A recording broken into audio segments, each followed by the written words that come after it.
Picking up where I left off last time, by God's command, Pharaoh Necho set out to go into battle against the king of Assyria, who was at war with him at the time, and was planning to besiege Carchemish on the Euphrates River.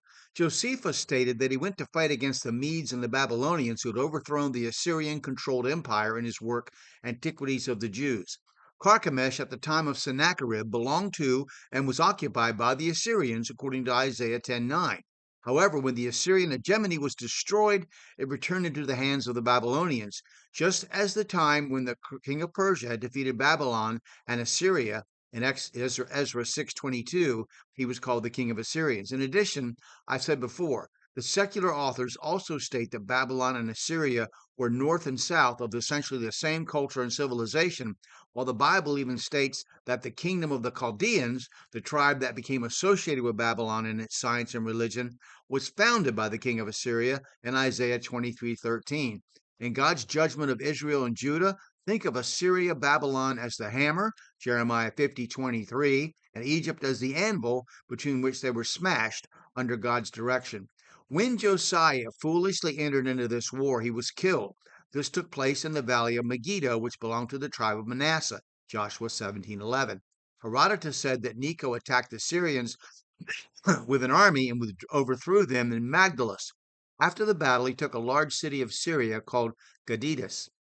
The Huguenot historian, a Huguenot was a French Protestant much murdered and persecuted by the Roman Church, Joseph Scaliger, noted that Gadidas was actually Kadesh, which is mentioned in Numbers 20, verse 16. Scaliger also believed that Magdalus and Megiddo were located near each other. Because Magdalus was the more famous place, secular historians said the battle took place there.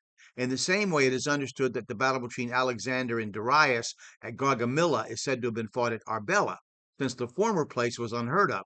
It's even more likely that Magdalus and Megiddo are the same place, since that is the place where Mary Magdalene derived her surname. In Matthew, the name is given as Magdala, Matthew 15:39. The Syrian renders it Megiddo, and the Old Latin translated it as Megiddo, which is similar to Megiddo. Josiah's death may have delayed the Babylonian captivity, 2 Kings 22:20. When Necho returned from Assyria, he deposed Josiah's successor and placed his own choice on the throne. These are the days of the work of the prophets Jeremiah and Habakkuk. Jeremiah foretells the rise and conquest of Nebuchadnezzar of Babylon and then prophesies the downfall of Babylon. Today, the Arabs that live near Babylon have insisted to American soldiers, or they did when we were there, that the ruins were haunted by demons.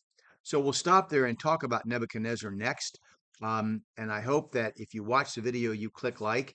And if you have disagreement with something I've said or want to correct me on something, please put it in the comments and also post your references so that I can learn from what you've learned. Thank you very much.